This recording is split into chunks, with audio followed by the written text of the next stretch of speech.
पुरुषोत्तम दास चौरासिया. हां बोला. मी जे प्रश्न केले त्यामध्ये सामूहिकता आहे, सर्वांचं हित आहे त्यामध्ये.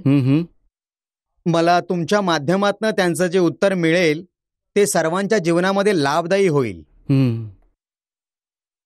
आत्मज्ञानी होणं हे स्वतःच्या पुरुषार्थावरती आहे का, की योगायोगावर आधारित आहे? दादाजी म्हणायचे की माझ्या किती अवतारांचा पुरुषार्थ होता तेव्हाच ही दशा माझी झाली. बाकी सगळ्यांसाठी हे शक्य नाहीये. प्रत्यक्ष ज्ञानी भेटले त्यांच्या कृपेनेच आपल्याला आत्मसाक्षात्कार होणार आहे आणि आपण त्यांच्या आज्ञेमध्ये राहिलो तर आत्मज्ञानीच्या पुढच्या स्टेजमध्ये पोहोचू. म्हणजे पुरुषार्थ ज्ञानी भेटले, ज्ञानीच्या जवळ पोहोचायचा तो पुरुषार्थ करायचा आहे. बाकी स्वतः मेहनत करा, मी शास्त्र वाचेन, ध्यान करेन, आत्म्याला शोधून काढेन, ते कितीही अवतारांपासून रखडलाय असा भटकेल असतो. शक्य नाहीये स्वतःच्या आधाराने स्वतःच आत्म्याचा अनुभव करणं.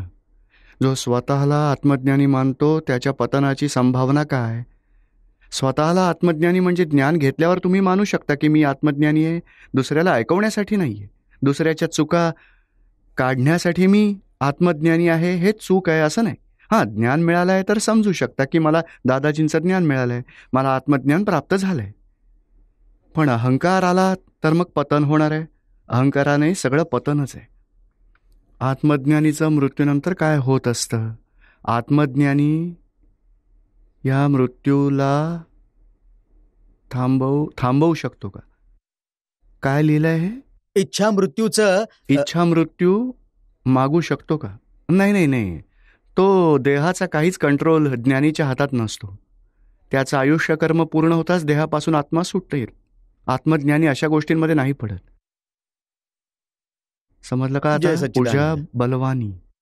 जय सच्चिदानंद. दीपक भाई, आपण जेव्हा सत्संग ऐकतो तेव्हा जर लिहित गेलं ना तर जास्त चांगलं लक्षात राहतं. आणि दुसऱ्या बाजूला सामायिक मध्ये जेव्हा आपण लिहितो तेव्हा सामायिक तर चांगली होतेच, पण हळूहळू त्या गोष्टीची विस्मृती होत असेल तर एक प्रसंग. कसली विस्मृती होत असते? जे पण कशा असेल किंवा जे पण काही असेल म्हणजे निघून जातं, सुटतं, ते संपून जात असतं. ते चांगलं आहे. पण मग सामायिक जे लिहिलेलं कागदावरती लिहिलंय सामायिक ते पण फाडून टाकायचं. ते ठेवायची काहीच गरज नाही. नाहीतर मग कोणी वाचलं, मी खूपच रागीट आहे, सगळे निगेटिव्ह विचार करेल, त्याचे स्वतःचेच आहेत करेल, म्हणून फेकून द्यायचे सगळे कागद. पण असं वाटतं की एक गोष्ट लिहिल्याने लक्षात राहते आणि दुसरी गोष्ट लिहिल्याने विसरली जाते. विसरत नाही, दोष संपत असतात. सामायिकमध्ये स्वतःचे दोष लिहितात आणि देह दोष बघणारे ते बघतात जेव्हा दोष ते मग निघून जातात. म्हणजे विस्मृती होत नाही, दोष सुटत असतात. बस भीती इतकी होती की ते आपण आणखीन पक्के तर नाही करत. नाही, दोष निघून जातील. कारण त्यावेळेस बुद्धीचा अंमल नसतो. दर्शन ज्ञानाची जागृती आहे ती. त्याने दोष पाहिल्याने दोष मग जातील, सुटतील ते. आणि दादाजींची वाणी जेव्हा लिहिली जाते आणि सत्संग निरुमांचं ऐकून लिहितो ते आपलं हृदगत असतं आणि आपल्याला पुरुषार्थात हेल्प होईल. त्याची गरज पडल्यास सगळं आठवेल तुम्हाला. आणि दीपक भाई, नोंद, पकड आणि अभिप्रायामध्ये काय फरक असतो? पकड म्हणजे काय की आग्रह आहे की मी माझं म्हणणंच खरं आहे. अभिप्राय म्हणजे समोरच्याने जो व्यवहार केला त्यामध्ये मानतात की हा वाईट माणूस आहे, हा चांगला माणूस आहे, हा खोटा माणूस आहे, हा खरा माणूस आहे, असे अभिप्राय दिले जातात त्याच्या व्यवहाराच्या अधीन. आणि नोंद तर कोणी हर्ट केलं, तुला अक्कल नाहीये बस तिथे, तर हा अपमान इतका वाटतो की 15 वर्षानंतर पण विसरला नाही जात की या माणसाने माझा अपमान केला, सगळ्यांना अगदी सांगितलं, माझ्या लक्षात आहे, मी बघून घेईन. वैर बांधलं जातं. म्हणून नोंद तर सगळ्यात मोठी नुकसान करणारी गोष्ट आहे. नोंद करण्याचं मनात नसतं, पण जर त्याला बुद्धी पकडत असते. काढायचं कसं? प्रतिक्रमण करा आणि शुद्धात्मा 5 आज्ञा बघून प्रतिक्रमण करत राहा. आणि जो भोगतोय त्याची चूक आहे. आपल्याला दुःख झालं तर आपली चूक, समोरच्याचा दोष नाहीये. आणि आपल्या अपमानाचं कर्म होतं तर समोरचा निमित्त होऊन अपमान करून तो निमित्त बनलाय, त्याचा दोष नाहीये. मला माझी मानाची भूक होती, यासाठी मला अपमानाचं दुःख लागतंय. स्वतःचे दोष पाहाल तर नोंद तुटेल. पण खूप बुद्धी आणि अहंकार इतके पॉवरफुल तगडे आहेत की हे गुन्हेगार समोरच्यालाच बघतात, स्वतःचे दोष समजतच नाहीत की ही माझीच नोंद झाली. आणि दुःखीच होत राहतात. आणि जितकं दुःख वाढतं समोरच्यावरती गोळीबार चालूच राहतो. ह्याने माझं जीवन बर्बाद केलं, ह्याने माझा अपमान केला, सगळ्यांमध्ये माझी बदनामी केली. दिवस रात्र नोंदणे दुःखी होत राहणार आणि नवी कर्म बांधून वैर बांधत राहणार. दीपक मग भाई, ज्ञानामुळेच आपण सुटू शकू. आणि जर प्रतिक्रमण करतेवेळी त्यावेळी अतिक्रमण होत असेल तर मग पुन्हा त्या- प्रतिक्रमण करा, थांबा थोडा वेळ, दादाजींकडे शक्ती मागा आणि नाहीतर मग थांबवा प्रतिक्रमण करणं.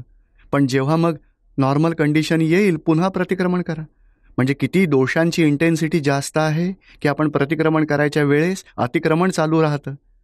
तर बुद्धीचंच हे तुफान आहे सगळं. पुष्पादेवी डनसेना. जय बोला. सच्चिदानंद. असरमध्ये विसरला गेला आत्मा, त्याच्याविषयी थोडं समजावा ना. या असरमध्ये तन्मयाकार होत असतात तर जागृती संपून गेली, जागृती गेली तर आत्म्याचा प्रेझेन्स पण जाणार. आवरण आलं, कशाय आलं नाही का. कोणी म्हणालं की मूर्खात तुम्ही मध्ये मध्ये काय येता, समजत का नाही तुम्हाला. तर इतका अपमान वाटतो की असर हा शब्द जेव्हा ऐकू येतो तेव्हा मनामध्ये आला, मनाला वाचते बुद्धी आणि बुद्धीच्यावर अहंकार आहे. अहंकार पकडणार की माझा अपमान केला आणि मग तो अहंकार त्याच्यावर जो असर येतो तो प्रज्ञाशक्ती तिला वेगळी ठेवली पाहिजे. कारण अहंकारावर असर झालाय की माझा अपमान केला तो अहंकाराचा होता, मी तर शुद्धात्मा आहे. ही जागृती राहिली तर असरपासून तुम्ही वेगळे राहाल. आणि असरमध्ये वेगळे राहिलात तर जागृती म्हटली जाईल. आणि असरमध्ये तन्मयाकार झालात तर असरमध्ये आत्मा विसरलात मग आणि रागद्वेषामध्ये घुसलात. असं झालं. समजलं आता तुम्हाला? नाही समजलं. नाही समजलं? नाही समजलं. नाही का. बघा आता कुणी जर तुमचा जर अपमान केला त्यावेळेस दुःख लागतं की नाही? लागतं ना. नाही थोड्या तुम्हाला वेळासाठी कोणी लागतं. म्हणालं हे मूल कोणाचं आहे, याची आई काळजी घेत नाही का, किती मूर्ख आई आहे, याची मुलाला सांभाळता येत नाही, तर जन्म का दिला याला, मग कशी ही आई. आणि तुमच्या मुलासाठी कोणी म्हटलं तर तुम्हाला दुःख नाही वाटणार? लागणार. का वाटेल? तुम्ही आई आहात की शुद्धात्मा आहात? शुद्धात्मा. हा, तर शुद्धात्मा तर मग आईला का दुःख वाटेल. माझ्या मुलासाठी कोण बोलताय, माझ्या मुलासाठी किती वाईट बोललेत आणि आईसाठी बोललात. आई कशी आहे, मुलाला सांभाळू नाही शकत, तर मी तर त्याची आई आहे. मग हे माझ्यासाठीच म्हणाला, पण माझ्यासाठीच म्हटलंय की पुष्पादेवींसाठी म्हटलंय. तिथे जागृती राखणं तोच पुरुषार्थ आहे. आणि अज्ञानता काय म्हणते, माझ्या मुलासाठी किती वाईट बोलले, त्या मुलाची आई मला पण किती वाईट म्हटलं, ही मुलगी खूपच खराब आहे, खूप वाईट आहे, तिचा बघा स्वभावच वाईट आहे. तर आपण आपलं ही जागृती नाही आहेत, आईला बोललेत, मुलासाठी बोलतायत, मी तर शुद्धात्माच आहे, ही जागृती नाही ठेवत. जो असर झाला आईवरती तो असर अहंकाराला होत असतो. मी आई आहे त्या अहंकारावर होत असतो आणि त्या असरला वेगळं ठेवणं तेच ज्ञान आहे. तिथे आत्म्याची जागृती आहे असं मला म्हणायचं आहे. समजलं का आता? हो. थोडं आता दुसरं समजलं नसेल आणि मुलासाठी कोणी काही म्हणालं, तुम्हाला जर ऐकू गेलं तर आपली बुद्धी काय म्हणेल, तुझ्या मुलाला सांभाळ, माझ्या मुलाच्या काय चुका काढतेस, मी तर बघा किती संस्कारी बनवलंय माझ्या मुलाला, असं होत असतं. तर त्याचे दोष दाखवणं चालू होतं समोरच्याच्या मुलाचे, मुलीचे किंवा आईचे. तर ते जे दोष बघा दुसऱ्याचे दिसायला लागलेत, का ते दिसले, कारण अहंकारावर असर झाला. ह्यासाठी हा दुसऱ्याचे दोष पाहतो. असरमध्ये वेगळं ठेवणं हे तप आहे आणि तप आपण नाही करत आणि असरमध्ये तन्मयाकार होतो. यासाठी रिॲक्शनमध्ये भोगणं सुरू होतं. भोगण्यामुळे मग समोरच्याचे दोष दिसणं चालू होत राहतं आणि दोष दिसणं चालू व्हायला लागलं की आपण दुःखी होत राहणार. बरं, मग सहन तर होत नाही आणि दुसऱ्या शेजारणीला मग म्हणायचं, ती मुलगी पाहिलीस कशी आहे, माझ्या मुलाच्या चुका काढते, आम्ही मुळीच काहीच नाही केलं तरी पण बडबड करत राहते. चालू होईल नेगेटिव्ह, दुसऱ्याला बोलतच राहील, ऐकवतच राहील, त्याची बदनामीच करत राहील. पण हे समजत नाही की दोष आपले पण आहेत. थोडं तरी समजलं का आता? हो, समजलं. बरंच समजलं. समजण्यासारखीच गोष्ट आहे की हा छोटासा आतमध्ये दोष उभा आहे आणि तो त्याला दाबत असतो आणि दुसऱ्याला दोषी बघत राहतो. ही आध्यात्मिक दृष्टी दादाजींचं ज्ञान आहे. तर आपण दादाजी एकाच शब्दात सांगायचे, भोगत आहे त्याची चूक आहे. दीपक भाई, ज्ञान तर मी घेतलंय 2-3 वर्ष झाली आहेत, पण माझ्या मनामध्ये थोडं हे खरेदी करू ते खरेदी करू असे लालसा नाही जात आहे. त्यासाठी मी काय करू? काही नाही, खरेदी करायची तर करा, पण दुःख देऊ नका पतीला किंवा कुणाला. आणि दुकानदाराला पण दुःख देऊ नका. इतकं महाग विकतोस, थोडं स्वस्त दे. नको, चला, नको तुमचा माल. कुणालाही दुःख द्यायचं बंद करा आणि खरेदी करा. सगळं दुकान खरेदी करायचं तर करा, तुमची कॅपॅसिटी असली पाहिजे. दीपक भाई, मी सांगते ना, काही खरेदी करायला गेलं तर तू शुद्ध आत्मा आहेस, काय गरज आहे तुला नाही, नाही, म्हणतात. तरी पण थोडं हळूहळू फाईलचा निकाल करायचा. काय हे मन आहे ना, त्याला डिमांड आहे. गरज आहे तितकी खरेदी करा, नाही तर लक्झरी वस्तू खरेदी करू नका. नाही, गरज असते त्याच हा, ते म्हणते. बरोबर आहे, पण थोडी नॉर्मॅलिटी ठेवा. कुणालाही तुम्ही दुःख न हो, घरवाले दुःखी न होत. हा, श्रीमती जय कमलाताई, सच्चिदानंद. अमरावती. जय सच्चिदानंद. बोला. दीपक भाईंना प्रणाम. हं, मी अमरावतीहून प्रथमच आले हं, हं. आणि माझा प्रश्न हा आहे की शरीराला जेव्हा दुःख होतं तेव्हा खूप आपल्याला आत्म्याला दुःख होतं, पण आपण ते सहन करत असतो. पण आपल्या घरचे लोक आपल्याला दुःख देतात, आपल्या आत्म्याला खूप वाईट चांगलं जे पण म्हणायचं ते दुःख कुणाला सांगायचं, कुणाला ऐकवायचं? हे शरीराचं दुःख तर सहन होत असतं, पण जो अपमान होतो तो अहंकाराला टच होत असतो. जर कोणी दगड मारला, तो शरीराला लागला तर तो आपण सहन करू शकतो.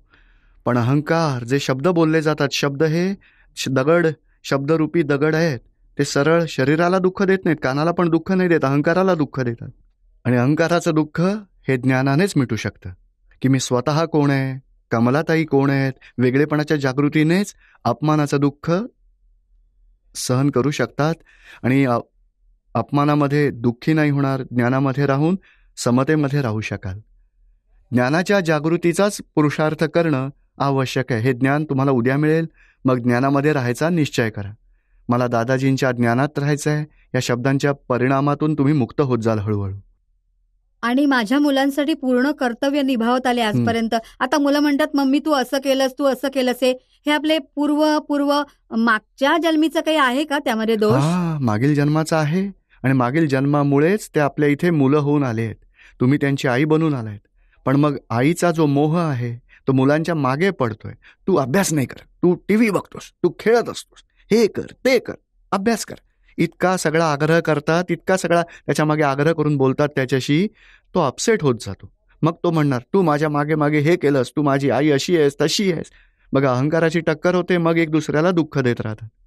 पण आपल्याच तोंडाने त्याला इतकं दुःख दिलं जात आहे, पण अज्ञानतेने, जाणून बोजून नाही, पण अज्ञानतेने आणि कमी समज असल्यामुळे, की मुलांशी कसा व्यवहार केला पाहिजे.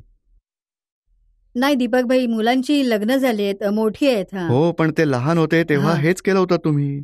मग मोठे झाल्यावर मग ते मागचं सगळं बालपणातलं सगळी रिॲक्शन आत्ता येते आणि आईवरचं प्रेम सुटत जातं, वाईफवरचं प्रेम वाढत जातं. मग त्यासाठी काय काहीच नाही करायला करायचं, लागेल? तयारी ठेवायची. आपण मुलांचं लग्न सुनेबरोबर करून देतो. तो मुलगा माझा सुनेचा होणार आहे आजपासून. आता मी सुटले, माझी जबाबदारी पूर्ण झाली, ते सून सांभाळे. नाही, हा. आपण तर इतके पक्के होतो की आपलं पात्र संपलंय, आपल्या नाटकाचा जो अंक आहे तो आपला संपलाय. तर पण मग त्याने पण आपल्याला जी मनाची शांती आहे आतली, मग ती मनाची शांती मुलगा पण देणार नाही, सून पण नाही देणार, मुलं तुम्हाला ती नाही देणार. मुलाला मूल होईल ते पण शांती नाही देणार तुमच्या मनाला. हे ज्ञानाने मिळेल. हे ज्ञान घेतल्याने तुम्हाला खूप शांती लाभेल. काय हो, पण आज जे या वेळेला मी प्रथमच आले, मग तुमचं ज्ञान. मग या 2 दिवसात थोडं शांत वाटलं का? हो, टीव्ही मध्ये खरंच. सत्संग पाहता हो सह्याद्रीवर? बघते ना. तर मग चांगलंच आहे. जय सच्चिदानंद. मंजू प्रकाश, दिल्ली. हा दीपक भाई, मी 2011 मध्ये अडालजमध्ये ज्ञान घेतलंय. हं, मी सर्वात आधी टीव्ही मध्ये पाहिलंय आणि जो पहिला एपिसोड पाहिला हं. त्यामध्ये एका महात्म्याने भर सभेमध्ये आपल्या पत्नीचे चरण स्पर्श करून क्षमा मागितली हं.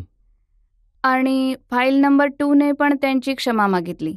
बघून मला वाटलं की जर एखाद्याचा अहंकार इतका गळू शकतो तर जरूर त्या ज्ञानामध्ये दम आहे.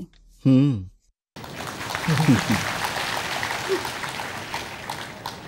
मग ह्या ज्ञानाची ओढ वाढत गेली आणि मी आता वाटतंय की हे ज्ञान खूप सायंटिफिक आणि खूप लॉजिकल आहे. जे पण तुम्ही सांगता त्याला हार्ट एकदम येस करतं आणि ते हार्टमध्ये फील होत असतं. प्रश्न हा आहे की 9 कलमामध्ये येतं की एखाद्या उपदेशक, साधू, साध्वी किंवा आचार्याचा अवर्णवाद अपराध आहे. तर ह्या अपराधाचा काय बरं अर्थ आहे? अपराध म्हणजे काय आहे की विराधना, आराधना आणि अपराध 3 शब्द आहेत. बरं. आराधना म्हणजे फॉलो करणं, बरं. विराधना म्हणजे अपोज करणं आणि बरं. अपराध म्हणजे थोडं तृतीयम आहे. अपराधी म्हणजे जास्त गुन्हेगार आहे. विराधना करणारा तर आमने सामने येतात, मी याला बघून घेईन, सोडणार नाही. आणि अपराध असणारा काय करतो की त्याचं नेगेटिव्ह बोलत राहतो. समोर येऊ दे किंवा न येऊ दे. विराधनवाला तर प्रत्यक्ष समोर येत राहतो आणि इतकी विराधना करतो, मग जेव्हा त्याला रिअलाइज होतं तेव्हा आराधना पण चालू होते आणि सुटणार आहे तो. आणि हा विराधना म्हणजे अपराध व्हायला तर खूपच डिफिकल्ट. तो खूप मोठा गुन्हा बांधत असतो आणि 4 गतींमध्ये भटकेल. तो खूपच डेंजरस आहे. आराधनावाला जर फॉलो करेल तर लवकर मोक्षात जाईल. आणि विराधनावाला पण शेवटी तो ज्याची विराधना झाली त्याची आराधना एक दिवस करेल आणि सुटून जाईल. पण अपराधी कधीच नाही सुटणार. बरं. आणि दुसरं हे आहे की मी केवळ निर्विकल्प वितराग ज्ञान मात्र आहे. हे म्हणजे जे तुम्हाला ज्ञान मिळालं, मीच मंजू प्रकाश आहे, तो विकल्प आहे आणि मी शुद्धात्मा आहे, निर्विकल्प. तर हे निर्विकल्प, तीच वितराग दशा, तेच निर्विकल्पी ज्ञान, असं मला प्राप्त व्हावं, ते माझं स्वरूप आहे. आत्म्याचं स्वरूप काय आहे? विकल्प संकल्पातून मुक्त व्हायचं, वितराग आहे. तर असं माझं स्वरूप आहे, असं जागृतीसाठी हे वाक्य लिहिलं गेलं आहे. बरं. आणि शातावेदनीय कर्म आणि अशातावेदनीय कर्म काय आहे? हे म्हणजे शरीरामध्ये जी वेदना उत्पन्न होतीये, म्हणजे हे आता बसल्यात, आराम, कम्फर्ट आहे, त्याला शाता म्हणतात. डिस्कम्फर्ट आहे, त्याला अशाता म्हटलं जातं. आणि मग अहंकार भोगतो, मला मजा नाही आली तर ते दुःख अहंकार भोगतो. अशाता शरीरात उत्पन्न होते, अहंकार दुःख भोगतो. आणि जेव्हा शाता होते शरीरात तेव्हा अहंकार खुश होतो आणि मजा आली आहे, तर तो शाता भोगतोय, तो सुख भोगतोय. सुख दुःख अहंकाराचं आहे, शाता अशाता शरीराचं आहे, मनाचे. शैलेंद्र सिंग, लखनौ. शुद्धात्मा आणि परमात्म्यामध्ये काय भेद आहे आणि काय अभेद आहे? अज्ञानदशेमध्ये भेद आहे. शुद्धात्मा, ज्ञानदशेनंतर मग शुद्धात्मा पद मिळतं आणि शुद्धात्मा म्हणजे अंतरात्म दशा. ती वाढत वाढत पूर्ण दशा होते, त्याला परमात्मा दशा म्हटलं जातं. आणि अज्ञानदशेमध्ये तर शुद्धात्म्याचं भानच नाही. मग असंच वाटत राहतं की मीच सगळं आहे. काय नाव तुमचं? शैलेंद्र सिंग. हा, तर मीच शैलेंद्र सिंग, ती जीवात्मदशा. त्याला शुद्धात्मा आहे, आतमध्ये भगवान आहे, हे काही माहितीच नाहीये अज्ञानदशेमध्ये. बरं, समजलं आता तुम्हाला? हो हो. रुपल शहा, जेव्हा कोणी आपला अपमान करतो, हा प्रश्न आहे का? हो हो. आपली कर्म तर डिस्चार्ज होतात, पण जो निमित्त बनतो त्याची कर्म ही चार्ज आहेत की डिस्चार्ज? त्याची तर अज्ञानदशा त्याची असेल तर त्याची चार्ज होणार आहेत. आणि आपण फाईल 1 कडून प्रतिक्रमण करून घेतलं पाहिजे, कारण माझ्या निमित्ताने त्याला अपमान करावा लागला. दोष तर माझा होता, माझा अपमान कर्म, आणि तो निमित्त बनला बिचारा. आणि माझ्यामुळे तो कर्म बांधतोय, त्याचं प्रतिक्रमण केलं पाहिजे. तर आपण सुटू आणि त्याचं तर आता जे व्हायचंय ते होणार आहे. अपमानाचं खूप मोठं नुकसान त्याचं होणार आहे. आपला अपमान करतोय तो. आपण कुणाचं वाईट पाप, हे काय लिहिलंय? वाईट कर्मांचं निमित्त जर बनतो, वाईट कर्मांचं निमित्त बनतो, ते आपण निमित्त बनू नये यासाठी काय केलं पाहिजे? ते आता काय होतं बघा, की बाकी भावामध्ये ठेवा, की माझ्या निमित्ताने कुणाला दुःख होऊ नये, माझ्या निमित्ताने कुणाला रागद्वेष होऊ नयेत, मी कुणाच्या वाईट कर्मांचं निमित्त बनणार नाही, अशी भावना ठेवा. आणि समजा हे झालंच असं, कोणी आक्षेप घेतला तुमच्यामुळे माझं हे बिघडलं ते बिघडलं, तेव्हा तुम्ही फाईल 1ला हे सांगा की प्रतिक्रमण करा, तुमचा काही हिशोब आलाय, तुम्ही तर वेगळ्याच राहा, शुद्धात्म्यामध्ये राहून वेगळेपणाची जागृती ठेवा. समजला आता तुम्हाला? जय सच्चिदानंद. राजेंद्र प्रसाद. जय जय सच्चिदानंद दीपक भाई. बोला. मी बँकेत मॅनेजरचं काम करतो. बरं. माझा प्रॉब्लेम हा आहे की सबऑर्डिनेट्स जेव्हा काम नाही करत तेव्हा त्यांच्यावर खूप राग येतो मला. सबऑर्डिनेट्स. हा, येस. स्टाफ बरोबर कसा व्यवहार करायचा असतो? ते सबऑर्डिनेट्स त्यांची चूक असेल की आपली? आपल्याला असे का मिळाले सबऑर्डिनेट्स? आपण दादागिरी नाही करायची, प्रेमाने करा काम. थोडं समजावून पटवून, थोडी ॲडजस्टमेंट करून, असे आठवड्यातून एखाद दिवस चला आपण सोबत खाऊया, पिऊया, नाश्ता करूया, त्यांच्याशी प्रेमाचा व्यवहार वाढवा. आणि कधी जर चूक झालीच तर हे लोक चुका करतात, यासाठी मी काम पूर्ण नाही करू शकत, असं ओरडू नका त्यांच्यावर. बॉसने विचारलं तुम्ही काय इतकं काम? साहेब आमची चूक आहे, आम्ही ट्राय करू लवकर सुधारायची. पण सबऑर्डिनेट्स त्यांच्यावरती टाकू नका चुकांचा दबाव. नाही, ते मग मला आठवतच असतं. मग आठवत येतं, पण ते लोक तर पण त्या टायमावर मात्र मिस होत. पण आता हळूहळू जागृती ठेवा. आणि तुम्ही ज्ञान घेतलंय का? हो, मी 2010 मध्ये ज्ञान हा, तर घेतलंय. आता सबऑर्डिनेट जे काम करत नाहीत त्यांच्यासाठी जे आपलं मन बिघडत राहतं त्यासाठी प्रतिक्रमण करा आणि प्रार्थना करा की हे शुद्धात्मा भगवान यांच्याशी नॉर्मल व्यवहार करायचा आहे आणि त्यांनी कमी जास्त केलं तर तुम्ही पूर्ण करा, पण कधीच दोष बघू नका त्यांचे आणि त्यांच्यासाठी निगेटिव्ह विचार करू नका. यांना तर काढून टाकलं पाहिजे, दुसरा मी ठेवेन, हे लोक असे आहेत तसे आहेत. काहीच निगेटिव्ह भाव ठेवू नका. थोडं समजावून, आणि समजवायचं पण कसं, सगळ्यांच्या मध्ये नाही, त्याला इंडिव्हिज्युअली ऑफिसमध्ये बोलवायचं. अरे बाबा, तुला समजतंय ना, हे बँकेचं काम आहे, मी पण तुमच्यासारखा नोकरच आहे, तुम्ही पण माझ्यासारखेच आहात, आपण सगळ्यांनी मिळून बँकेचं काम चांगलं करायचं आहे आणि बँक आपल्याला पगार देते, तर मग चांगलं काम का नाही करायचं सिन्सिअरली. माझं म्हणणं तुला समजतंय ना, थोडं इतकं हेल्प करा. आपण चांगल्या तऱ्हेने काम केलं तर बॉस खुश होईल, तर आपली सगळ्यांचीच प्रगती, सगळ्यांचाच पगार वाढेल. सगळं अशा काही पॉझिटिव्ह गोष्टी करून समजावा. भगवानदास पटेल, सिंगरोली. हा, बोला. दीपक भाई, माझा क्वेश्चन तसं, माझं बरंचसं म्हणजे आन्सर तसं मिळालंय मला. हे निगेटिव्ह विचार येणं म्हणजे ते माझी इच्छा नसताना पण निगेटिव्ह विचार येतच असतात माझ्या मनात सारखे. म्हणजे काही काम सुरू करायचंय तर आधी निगेटिव्ह विचार येतात. मग हरकत नाही, विचार येऊ द्या, ते आपल्याला सांगतात. जशी रडारवरती इन्फॉर्मेशन येते तर बघायचं, पण आपण नॉर्थला जायचं की साऊथला जायचं ते आपल्यावर डिसिजन आहे. मन सांगतं त्यानुसार जायचं नाही, त्याला म्हणायचं तू जे सांगितलंस मी समजलोय, आता जो आम्हाला पुरुषार्थ करायचा आम्ही करू, थँक्यू. पण डिस्टर्ब होऊन जाऊ नका. जी ग्रंथी तुम्ही म्हणाला होता, जी ग्रंथी असते म्हणजे लेअर नंतर जेव्हा आपण हा लेअर हटत जाईल तेव्हा फोर्स त्याचा कमी होत जाणार काय? ही मनाची ग्रंथी आहे. निगेटिव्ह विचारांच्या मागे काय होतं, निगेटिव्ह बुद्धी आहे. निगेटिव्ह बुद्धी म्हणजे निगेटिव्ह ओपिनियन, की नाही झालं तर, पैसे जर गेले तर, बुद्धी शंका काढत राहते, काही निगेटिव्ह करून घेते. बुद्धी जास्त त्यात इन्व्हॉल्ड आहे, मनापेक्षा जास्त बुद्धीचा दोष आहे आणि बुद्धीच्या मागे अहंकारही आहे. तर हे बुद्धी अहंकारच करत राहतात. तर त्याच्यावरती आपल्याजवळ ज्ञान आहे, 5 आज्ञा आहेत. तर आपण जितकं ज्ञान अप्लाय करू, हळूहळू मन बुद्धीचं समाधान होत जाईल, निगेटिव्हिटी निघून जाईल. दीपक भाई, माझा आणखीन एक क्वेश्चन होता, म्हणजे यामध्ये नाही लिहू शकलो मी. म्हणजे तुम्ही ज्ञानाच्या बरोबरीनेच तुम्ही इंजिनिअरिंगचा अभ्यास पूर्ण केला, तो कसा काय तुम्ही पूर्ण केला? ते काय की दोन्हींचं काम वेगवेगळं आहे ना. ज्ञानामध्ये राहणं माझं काम आहे, इंजिनिअरिंगचा अभ्यास दीपकचं काम आहे. दोघांनी कामं वाटून घेतली. शेजारी आहेत ना माझे, त्यांना सांगितलं की बघा, चांगले दादा भगवानांचा असे जय जयकार म्हणा, म्हणजे दोन्ही कामं होऊन जातील. बरं, कारण हा रिलेटिव्ह पार्ट दीपकचा आहे आणि बुद्धी अहंकार जी कर्म घेऊन आलाय ती पूर्ण करेल. रिअल पार्ट आपला आहे, ते जागृतीपासून वेगळं ठेवणं, तो आपला पुरुषार्थ आहे. आणि असं खूपसं काही बिझनेस पण असतात. या बायका किचनमध्ये सगळी कामं, स्वयंपाक करू शकतात आणि शुद्धात्म्यात राहू शकतात. दोन्ही, सर्वांसाठी दोन्ही पार्ट्स वेगळेच आहेत. आता कर्मांचा उदय डिस्चार्जमध्ये आपल्याला मुळीच लक्ष द्यायची गरज नाही. डिस्चार्जमध्ये आपल्याला कुठली मेहनतही घ्यायची गरज नाही. डिस्चार्ज सायंटिफिक सर्कमस्टेन्शियल एव्हिडन्सने पूर्ण होत राहतो आणि आपण जागृतीत राहू शकतो, ज्ञाताद्रष्टा राहू शकतो.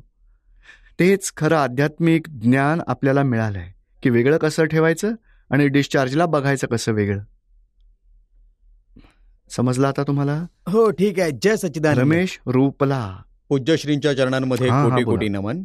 माझा प्रतिक्रमणाच्या संबंधी प्रश्न होता की परिवार आणि मित्र, अशा मित्रांना जे आपण उधार दिले, अल्प बचत करून करून जे पैसे दिले ते आता वेळेवर परत नाही करत आहेत. मग परिवार, फाईल 2 आणि आमच्यामध्ये अनेक वेळा भांडणं होत असत आणि त्यांच्याप्रती निगेटिव्ह भाव पण जातो. तर बऱ्याच मोठ्या काळासाठी आणि अनेक लोकांचे आहेत, मग आपण काय केलं पाहिजे? मग समजून घेतलं पाहिजे की आपण दिले, हो, तो सूक्ष्म हिशोब पूर्ण झाला. आपलं द्यायचं कर्म होतं, त्यांचं घ्यायचं कर्म होतं, पूर्ण झालं. आता नाही येणार तर आपलं नाही कर्म असेल तर नाही येणार. ठीक आहे. पहिल्यापासून तयारी ठेवलीच पाहिजे. फर्स्ट तर हे व्हायला पाहिजे की कोणी पैसे मागितले की हा कलियुगाचा टाइम आहे, हो, सखा भाऊ असेल तरी पण परत नाही करणार, अशीच वेळ आहे ही. बरोबर, अगदी गोष्ट. तर मग आता मित्रांचा काय भरोसा. पण असा योगायोग होत असतो की पैसे परत करू शकणार नाही. आपण द्यायच्या वेळीच विचार करायचा होता. दादाजींचा पैशाचा व्यवहार हे एक पुस्तक आहे, पैशांचा व्यवहार. त्याच्यात बऱ्याच गोष्टी सांगितल्या आहेत की हे काय आहे, हा कसा व्यवहार होत असतो. आपण तरी समजलं पाहिजे की आता हे होऊन गेलंय. तुम्ही विनंती करून त्यांच्याजवळ प्रयत्न करत राहा की मला प्लीज परत करा. आणि घरच्यांना सांगायचं की आता जी बचत जी आपल्याजवळ बाकी आहे ते बघा गेलं, ते आता दुःखी होऊ नका. आता पण फायली अशा उभ्या राहतात की मग ते सांगतात द्या, तुम्ही त्यांना परत नाही, ते द्यायचा आता विचार करा.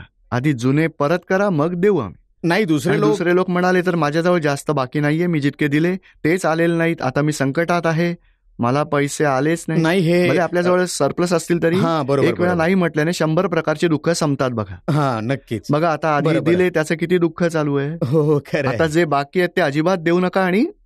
आणि हो तुम्ही सत्संगामध्ये ते वापरा. तुम्ही हस्बंड वाईफ सत्संगात ते बरोबर, आपल्या बरोबर. मागील जीवनासाठी कामी हा, येईल हा. पैसा. हा हा आणि असे उधार द्यायचे असतील तर इतकी तयारी ठेवा की हे पैसे आपण काळ्या कपड्यामध्ये बांधून समुद्रामध्ये टाकलेत, हो, परत हो, येणार हो. नाहीत.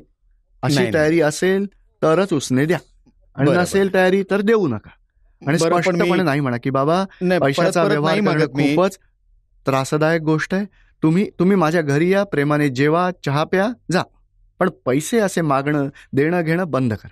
कारण मीच खूप अडचणीत आहे, आणि नसली तरी पण म्हणायचं अडचण आहे बरं, मला. पण पैसे असले तरी पण नाही हो सांगू का मी? आरामात सांगायचं असं. अच्छा कारण एक थोडंसं नाही म्हटल्यामुळे सगळ्या जीवनाची दुःख पूर्ण झाली. वाचलो आपण. बरं बरं. मला अडचण आहे, हां तुम्ही तुमच्या इच्छेनुसार धर्मामध्ये ते देऊ शकता. असे त्यांना दिले, आणि द्यायची इच्छा असेल आणि तुमच्या फ्रेंड असा असेल, द्यायची इच्छा असेल तर मग तयारी ठेवा, परत येणार नाहीत म्हणून. असं हां त्याला म्हणायचं काय? की बाबा इतकं जरूर इतक्या वेळाने परत कर, खूपच छान आहे. आणि नाही परत केले तर तयारी ठेवा मानसिक. बरं किती वेळ त्यांना सांगितलं की परत करा पण ते तर मग- सांगून सुद्धा मग परत तयारी नाही करत. ठेवलीच पाहिजे की पैसे हां, हां. येणार नाहीत, असा कलियुगाचा टाइम आहे. हो हो आता काय करायचं, तुम्ही वेळोवेळी वसुलीला जात राहा की भाऊ मी तुमच्याजवळ आता 1 तारखेला येईन, प्लीज माझ्यासाठी. आता समजा की 1,00,000 आहे तर त्यातले हो, हो, 5,000 हो, तरी नक्की. द्या मला, माझ्या मुलासाठी हा त्रास आहे जरा. हो हो तर 5-10 हजार निघतील तेवढे काढत राहायचे, घेत राहायचे. हो जय सच्चिदानंद.